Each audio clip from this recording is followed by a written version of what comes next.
Hello বন্ধুরা, আমি মারুফা আজকে এক্সপ্লেন করতে যাচ্ছি সোনি পিকচার্সের স্পাইডারম্যান ইউনিভার্সের ভেনম দ্য লাস্ট ডান্স সিনেমাটি, যেটা ভেনম সিরিজের থার্ড এবং লাস্ট পার্ট। তবে এটা লাস্ট পার্ট হলেও এটা সম্পূর্ণভাবে স্ট্যান্ড অ্যালোন একটা সিনেমা। অর্থাৎ এই সিনেমাটা দেখার জন্য আগের পার্টগুলো দেখার কোনোই প্রয়োজন নেই। তারপরেও যদি আপনি আগের পার্টগুলোর এক্সপ্লানেশন চান, সেটা কমেন্ট করে জানাবেন, আমি সেগুলোর এক্সপ্লানেশন অবশ্যই নিয়ে আসবো। ভেনম 3 সিনেমাটার সব থেকে স্পেশাল দিক হলো যে এই সিনেমাটাতে আমরা শুধুমাত্র অনেকগুলো সিম্বিয়ট নয়, বরং তার সাথে এই সিম্বিয়ট গুলোর গড নালকেও দেখতে পাবো। তো আর দেরি না করে স্পয়লার অ্যালার্টের সাথে সিনেমার এক্সপ্লানেশনে চলে যাই। সিনেমার শুরু হয় ক্লিন্টারকে দেখিয়ে। এই ক্লিন্টারের ভেতরে অনেকগুলো সিম্বিয়ট আছে, আর এদের সবার মাঝে তাদের গড বা ক্রিয়েটর নাল বসে আছে। কিন্তু আমরা দেখি যে নালকে বন্দি করে রাখা হয়েছে, তার আশেপাশের সিম্বিয়টরা তাকে জড়িয়ে রেখেছে। নাল বলে, আমি নাল, দ্য গড অফ ডার্কনেস, অর্থাৎ অন্ধকারের দেবতা, আর আমি এই সিম্বিয়টদের জন্ম দিয়েছি।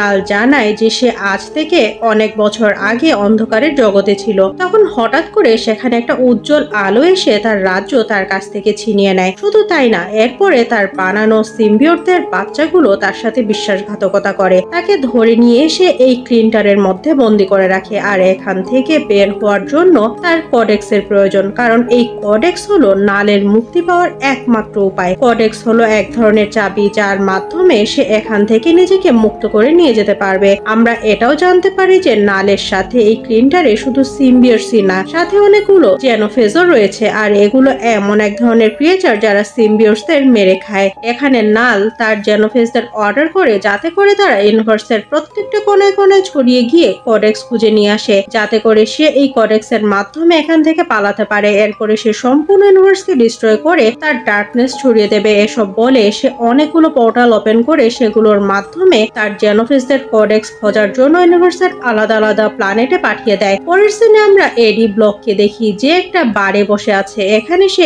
এমসিইউর হিরোর ব্যাপারে জানার চেষ্টা করছে। সে বারটেন্ডারের কাছে জানতে পারে যে ইউনিভার্সে থানোস নামের এক ভিলেন এসেছিল, যে কিনা অর্ধেক ইউনিভার্সকে 5 বছরের জন্য গায়েব করে দিয়েছিল। এরপরে আমরা দেখি যে এডি ব্লক তার ভেনম সিম্বিয়টের সাথে তার নিজের ইউনিভার্সে ফিরে যেতে থাকে, কারণ এই সময় আসলে ডক্টর স্ট্রেঞ্জ তার স্পেল কাস্ট করেছিল। তাই এডি ব্লক ও ভেনম তাদের ইউনিভার্সে ফিরে আসে, কিন্তু ফিরে আসার পরেও তারা দেখে যে তারা সেই জায়গাতেই আছে যেখানে এমসিইউর ইউনিভার্সে ছিল, অর্থাৎ মেক্সিকোর সেই বারেই বসে আছে। শুধু তাই না, এডির সামনে যে বারটেন্ডার রয়েছে সেও সেম, শুধু পার্থক্য এতটুকুই যে এই ইউনিভার্সে বারটেন্ডারের চুলগুলো লম্বা। এডি তার ইউনিভার্সে ফিরে আসার পর ভেনম তার শরীর থেকে অনেকগুলো হাত বের করে এডিকে ড্রিঙ্ক বানিয়ে খাওয়ায়, কিন্তু সে সময় বারটেন্ডার তাকে দেখে ফেলে, আর সে নোটিস করে যে এডির শরীর থেকে অনেকগুলো হাত বের হয়ে ড্রিঙ্ক বানাচ্ছে। তখন এডি সেই বারে থাকা টিভিতে দেখে যে পেট্রিক মলেগান নামের একজন ডিটেকটিভ মারা গেছে, এবং পুলিশ সাসপেক্ট করছে যে পেট্রিক মলেগানকে এডি মেরেছে। তাই পুলিশ এডিকে খুঁজছে, কিন্তু এডি এ সময় কথা লুকিয়ে আছে। এডি যখন এই নিউজটা শুনে যে পুলিশ তাকে পেট্রিকের খুনি ভাবছে, তখন সে বুঝতে পারে যে এখন তার সান ফ্রান্সিসকো যাওয়া মোটেও উচিত হবে না, কারণ সে যদি সেখানে যায় তাহলে পুলিশ তাকে অ্যারেস্ট করে নেবে। তাকে অ্যারেস্ট করলে সে নিজেকে নির্দোষ প্রমাণ করতে পারবে না। তখন ভেনম তাকে জিজ্ঞেস করে যে সে এখন কি করবে। তখন এডি জানায়, আমি এখান থেকে সোজা নিউ ইয়র্কে চলে যাব, যেখানে আমি একজন জাজকে চিনি। শুধু তাই না, আমি সেই জাজের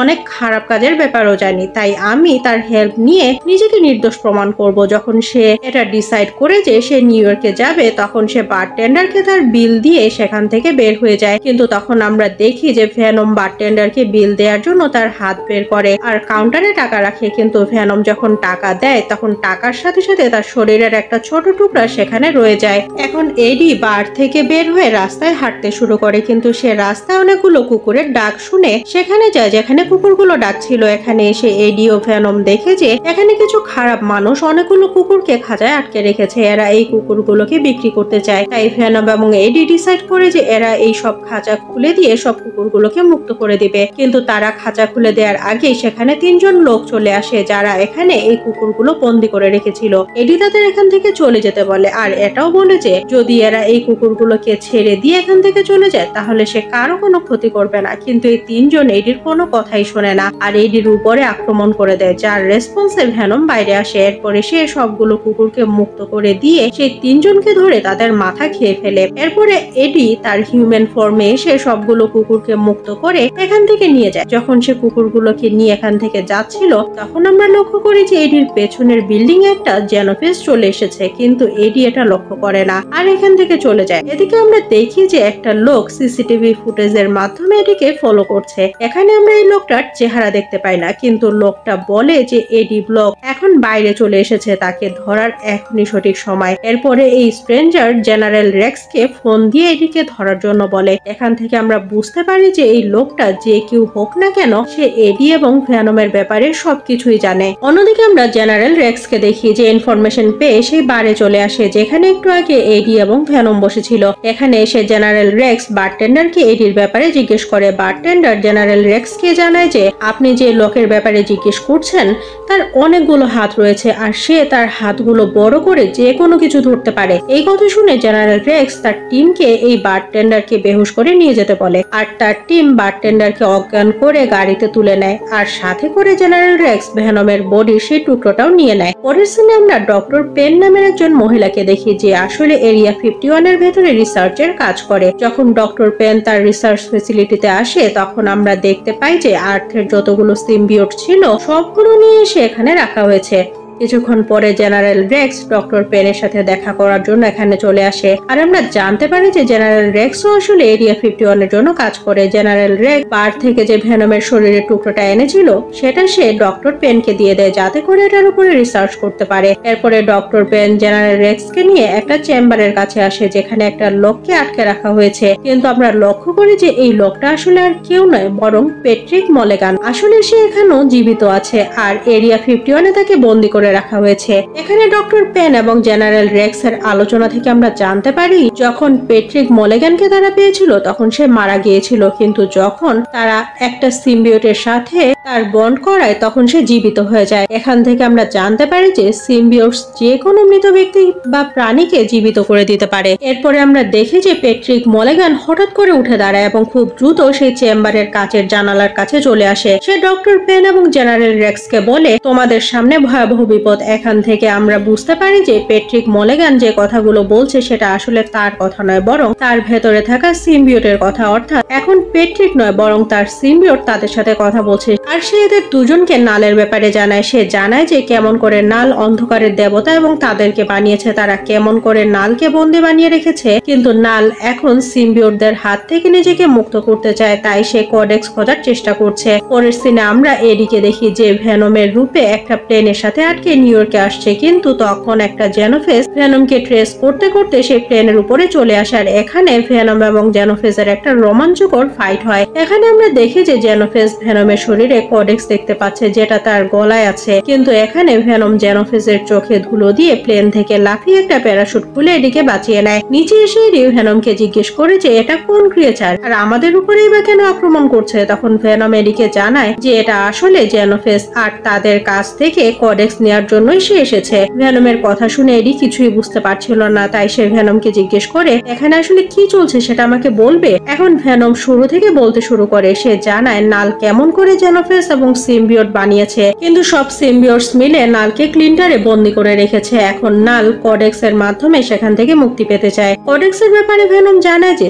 সিম্বিওটের ভেতরে তার হোস্টকে জীবিত করার পাওয়ার আছে, তাই যদি কোনো সিম্বিওটের হোস্ট মারা যায় তাহলে সে তাকে আবারও বাঁচাতে পারবে, কিন্তু যখনই এটা করা হয় তখন দুজনের শরীরে একটা এনার্জি ডেভেলপ হয় আর এনার্জি আসলে কোডেক্স। এই কোডেক্সই নালের মুক্তি হওয়ার জন্য চাই। এটা শুনে এডি ভেনমকে বলে ভালো হয়েছে আমাদের কাছে কোনো কোডেক্স নেই কারণ আমি তো কখনো মারাই যাইনি। কিন্তু এটা শুনে ভেনম বলে তুমি একবার মারা গিয়েছিলে। ফ্ল্যাশব্যাকে আমরা একটা সিন দেখি যেখানে এডি মারা যায় এবং ভেনম তাকে আবারও জীবিত করে, তাই এখন এদের শরীরে কোডেক্স চলে এসেছে। এখন এখানে ভেনম এডিকে এটাও বলে যে জেনোফেস তখনই কোডেক্স দেখতে পাবে যখন সে এডিকে সম্পূর্ণভাবে ভ্যানম ফর্মে দেখবে, কারণ যখন সে সম্পূর্ণভাবে ভ্যানম ফর্মে যায় তখন তার গলায় থাকা কডেক্স উজ্জ্বল হয়ে ওঠে আর জেনোফেস সেখান থেকে সিগন্যাল পায়, যে জন্য জেনোফেস অনেক দূর থেকেও কডেক্স ট্রেস করে চলে আসতে পারে। ভ্যানম এডিকে জানায় যে যতদিন আমাদের জেনোফেসের ভয় আছে ততদিন আমি তোমাকে সম্পূর্ণভাবে ভ্যানমে কনভার্ট করব না, কারণ তা না হলে জেনোফেস আমাদের ট্রেস করে এখানে চলে আসবে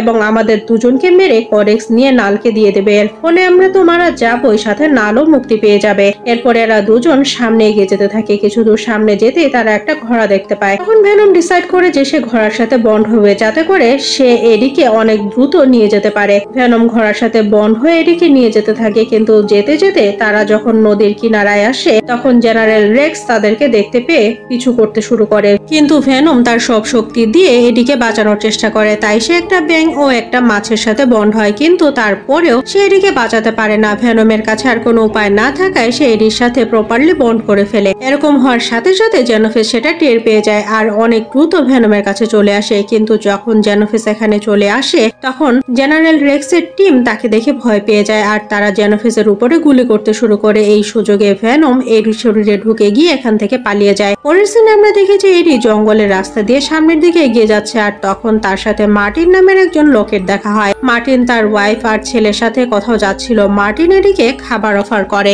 মার্টিন জানায় যে সে এরিয়া 51 এর দিকে যাচ্ছে, কারণ সে শুনেছে যে এরিয়া 51 এ এলিয়েন আছে। তার অনেক ইচ্ছা যাতে সে একটা এলিয়েন দেখতে পায়, তাই সে তার ফ্যামিলিকে নিয়ে এলিয়েন দেখতে যাচ্ছে। মার্টিনের কথা শুনে এডি বুঝতে পারে যে মার্টিন অনেক সহজ সরল ও ভালো মানুষ, তাই সে মার্টিনের কাছে হেল্প চায় আর তাকে নিউ ইয়র্ক নিয়ে যেতে রিকোয়েস্ট করে। মার্টিন রাজি হয়ে যায় আর তাকে তার গাড়িতে বসিয়ে নিউ ইয়র্ক পর্যন্ত লিফট দেয়। এরপরে সে তার ফ্যামিলিকে নিয়ে এরিয়া 51 এর দিকে রওনা হয়ে যায়। এখানে এসে এডি তার কাপড় চেঞ্জ করে একটা ক্যাসিনোতে চলে আসে। এখানে তার মিসেস চেনের সাথে দেখা হয়। মিসেস চেন এডিকে দেখে অনেক খুশি হয় আর নাচতে শুরু করে। সে এডিকেও নাচতে বলে, কিন্তু এডি নাচতে রাজি হয় না। তখন ভ্যানম মিসেস চেনের সাথে নাচতে নাচতে এডিকে সম্পূর্ণভাবে ভ্যানমে কনভার্ট করে ফেলে। এটা করার সাথে সাথে জেনোফেস তাদের ট্র্যাক করে সেখানে চলে আসে। জেনোফেসকে দেখে ভ্যানম আবারও এডির শরীরে ঢুকে যায়, যার ফলে জেনোফেস আর তাদের ট্রেস করতে পারে না। জেনোফেস এখান থেকে চলে যাওয়ার সাথে সাথে এখানে জেনারেল রেক্স ও তার টিম চলে আসে, কারণ তারাও এডিকে ট্রেস করে ফেলেছিল। এরা এখানে এসেই এডিকে অজ্ঞান করে তার বডি থেকে ভ্যানমকে একটা ডিভাইসের সাহায্যে বের করে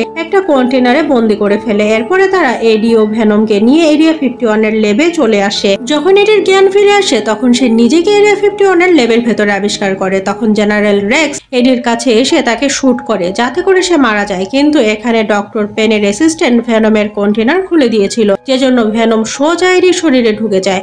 এর ফলে এডির জীবন বেঁচে যায় এবং সে প্রপারলি ভ্যানমে কনভার্ট হয়ে যায়। এরকম হওয়ার সাথে সাথে জেনোফেস তাদের ট্র্যাক করে এরিয়া 51 এর লেবের ভেতরে চলে আসে। এখানে এসে সে লেবকে ডিস্ট্রয় করতে শুরু করে। শুধু তাই না, সে একে একে জেনারেল রেক্সের টিমের সবাইকে মারতে শুরু করে। এটা দেখে ডক্টর পেনের অ্যাসিস্ট্যান্ট এক এক করে সব সিম্বিওটসের কন্টেনার খুলে দেয় যাতে করে সবাই মিলে ভ্যানমকে হেল্প করতে পারে আর জেনোফেসকে হারিয়ে দেয়। যখন সব সিম্বিওটস ফ্রি হয়ে যায় তখন তারা তাদের আশেপাশে যে মানুষ পায় তার সাথে বন্ড হয়ে জেনোফেসের সাথে ফাইট করতে শুরু করে, কিন্তু আমরা দেখি যে জেনোফেস এখানে থাকা সব সিম্বিওটসের থেকে অনেক বেশি পাওয়ারফুল। তাই সে এখানে কিছু সিম্বিওটসকে ধরে লিটারেলি খেয়ে ফেলে। এই সুযোগে ভ্যানম এডির শরীর কন্ট্রোল করে এখান থেকে পালিয়ে যায়। বাইরে এসে এডি দেখে যে এখানে মার্টিন এবং তার ফ্যামিলি এসেছে। জেনোফেসের জন্য এদের বিপদ হতে পারে, তাই এডি তাদের কাছে যায় এবং তাদের সেফলি বাইরে বের করে নিয়ে আসে। অন্যদিকে আমরা দেখি যে সব সিম্বিওটস মিলে জেনোফেসের উপরে আক্রমণ করে। যখন জেনোফেস হেরে যাচ্ছিল তখন সে অনেক জোরে চিৎকার করে আর তার অন্যান্য সাথীদের সিগন্যাল দেয়, যার ফলে এখানে অনেকগুলো পোর্টাল ওপেন হয়ে যায় আর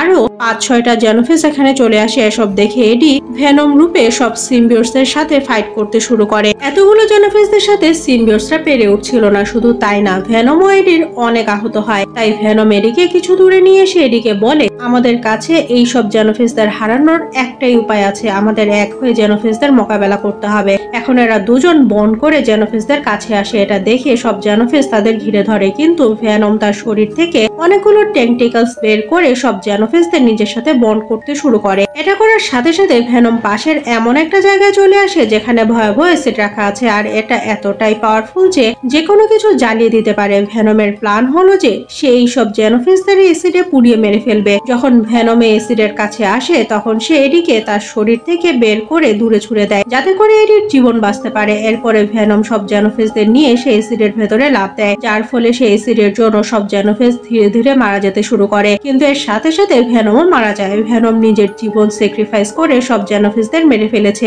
এডির শরীরে অনেক ইনজুরি থাকার কারণে সে অজ্ঞান হয়ে যায়। অন্যদিকে আমরা দেখি যে ডক্টর পেন একটা সিম্বিওটকে বের করে, এটা হলো স্কো সিম্বিওট। ডক্টর পেন এই সিম্বিওটের সাথে বন্ড করে স্কন হয়ে যায়। এরপরে সে তার অ্যাসিস্ট্যান্টকে নিয়ে এখান থেকে বের হয়ে যায়। যখন এডির চোখ খুলে তখন সে দেখে যে সে হসপিটালে আছে। এখানে এডির সাথে দেখা করার জন্য ইউএস মিলিটারির একজন সিনিয়র অফিসার আসে। সে এডিকে থ্যাঙ্কস জানিয়ে বলে এডি জেনোফেজ নামের সেই ক্রিয়েচারের হাত থেকে পৃথিবীকে রক্ষা করেছে।